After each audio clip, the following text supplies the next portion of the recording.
ભરૂચની પૂર્વ પટ્ટી પર પાવનમાં સલીલા નર્મદાના તટે વસેલ તીર્થ સ્થળ એવા શુક્લ તીર્થમાં આવેલ સ્વયંભૂ ભગવાન ઓમકારનાથ વિષ્ણુનું અતિ પૌરાણિક મંદિરનું અનેરું મહાત્મય રહેલું છે। સુકલતીર્થ ગામના પૂર્વ વિભાગમાં સ્વયંભૂ ઓમકારનાથ ભગવાન વિષ્ણુનું પૌરાણિક મંદિર આવેલું છે। મંદિરમાં ભગવાન વિષ્ણુ સ્વયં બિરાજમાન છે। પુરાણોમાં દર્શાવ્યા મુજબ ગિરજાપતિને સંતુષ્ટ કરવા માટે ભગવાન વિષ્ણુએ આ સ્થાન પર 1000 વર્ષ સુધી મહાતપ કર્યું।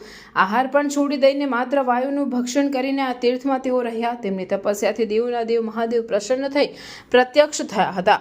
ભગવાન વિષ્ણુ આ સ્થાનમાં સ્વયં પ્રગટ થયાના પુરાવાઓ પુરાણોમાં વર્ણવવામાં આવ્યા છે। પવિત્ર ધામ શુક્લતીર્થમાં પુરાણકાળમાં ઘણા ઋષિમુનિઓ જપ તપ યજ્ઞ અને હોમ હવન કરતા હતા।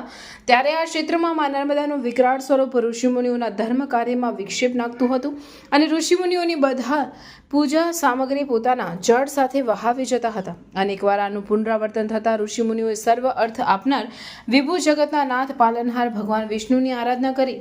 ઋષિમુનિઓની આ પ્રાર્થનાથી સ્વયં ભગવાન વિષ્ણુ ઓમકારના હુંકાર સાથે પ્રગટ થયા।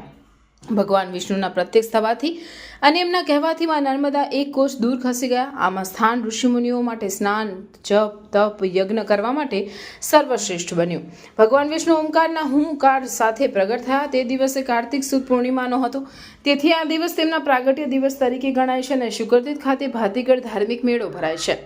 ભગવાન ઓમકારનાથની દિવ્ય પ્રતિમા દર્શનાર્થીઓને એક અલૌકિક અનુભૂતિ કરાવે છે। ભગવાન ઓમકારનાથના દિવસની 3 સંધ્યાએ દર્શન કરતા તેનો અલગ અલગ સ્વરૂપે દર્શન થાય છે।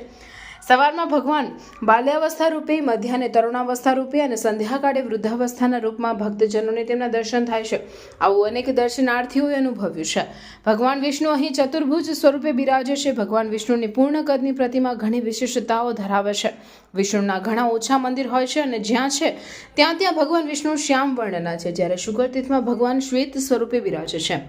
ભગવાન ઓમકારનાથના મસ્તકની ડાબી બાજુએ પ્રજાપિતા બ્રહ્માજી, મસ્તકની જમણી બાજુએ મહાદેવ શંકરજી બિરાજે છે। જમણા હાથમાં ગદા અને પદ્મ છે, ડાબા હાથમાં સુદર્શન ચક્ર અને દક્ષિણાવર્તી શંખ છે। ભગવાન વિષ્ણુની છાતીના ઉપરના ભાગમાં શ્રી લાંછન અને મધ્ય ભાગે ભૃગુ લાંછન રહેલા છે। ડાબા હાથની હથેળી પાસે રાધિકાજી અને જમણા હાથની હથેળી પાસે વેદ વ્યાસજી છે। ડાબા પગની બાજુમાં સુખદેવજી, જમણા પગની બાજુએ લક્ષ્મીજી રહેલા છે।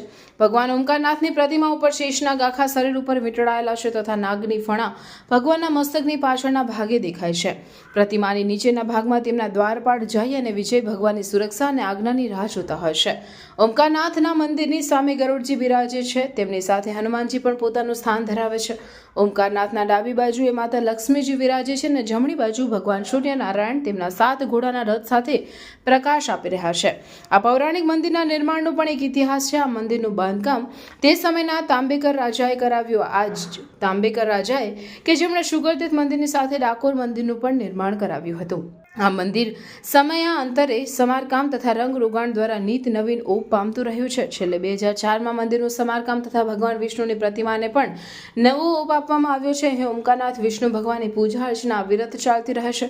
સંવત 1011માં મીનળ દેવી આ તીર્થ ક્ષેત્રનો યાત્રા વેરો માફ કરાવ્યો। ઓમકાર સ્નાન કરીને ઓમકારનાથના દર્શન કરી પૂજા સ્તુતિ અને સાષ્ટાંગ પ્રણામ કરવાથી સર્વ દેવોને નમસ્કાર કર્યાનું પુણ્ય મળે છે।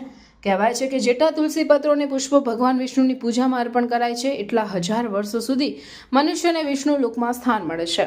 પિતૃતર્પણ માટે ઓમકાર તીર્થમાં સ્નાન કરી પિતૃ શ્રાદ્ધ કરનારના પિતૃ 100 વર્ષ સુધી સંતુષ્ટ થાય છે। શંખ, ચક્ર, ગદા અને પ્રજ્ઞાજીને ધારણ કર્યા છે તેવા ઓમકારનાથ ભગવાન વિષ્ણુના દર્શન માત્રથી બ્રહ્મ હત્યાનું પાપ ધોવાઈ જાય છે।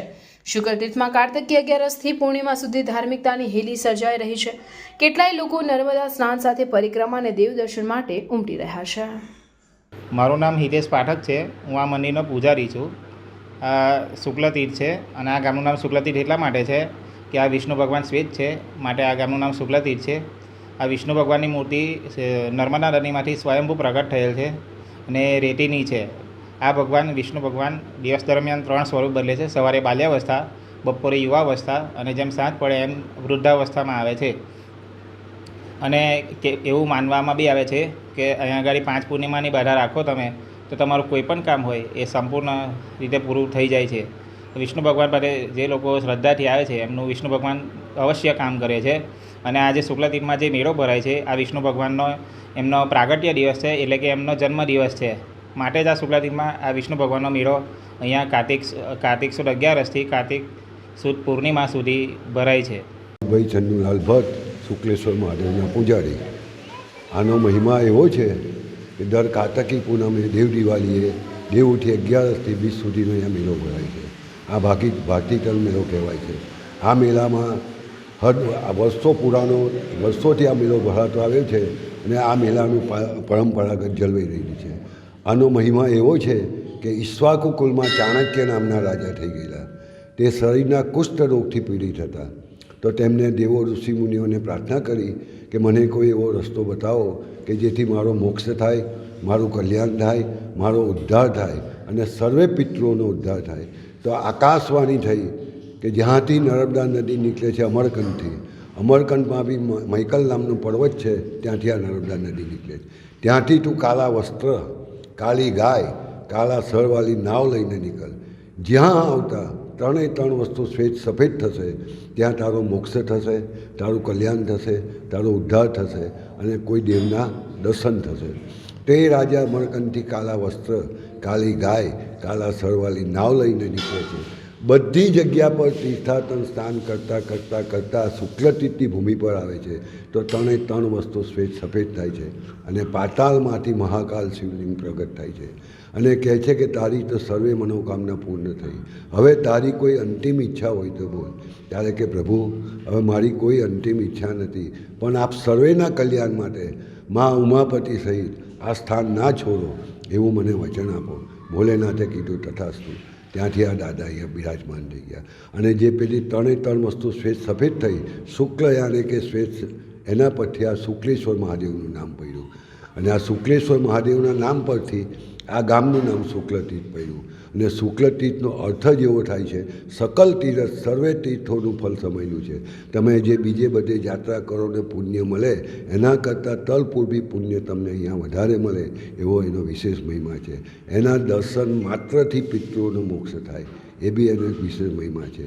અને આ દર કાર્તકી પૂનમે દેવ ઉઠી 11થી 20 સુધીનો અહીંયા મેળો ભરાય છે. આ મેળામાં દૂર દૂરથી લોકો દર્શનાર્થીઓ આવે છે અને આ મેળાનો દર્શનનો લાભ લે છે.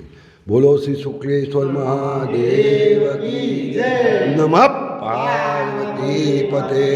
હર હર મહાદેવ.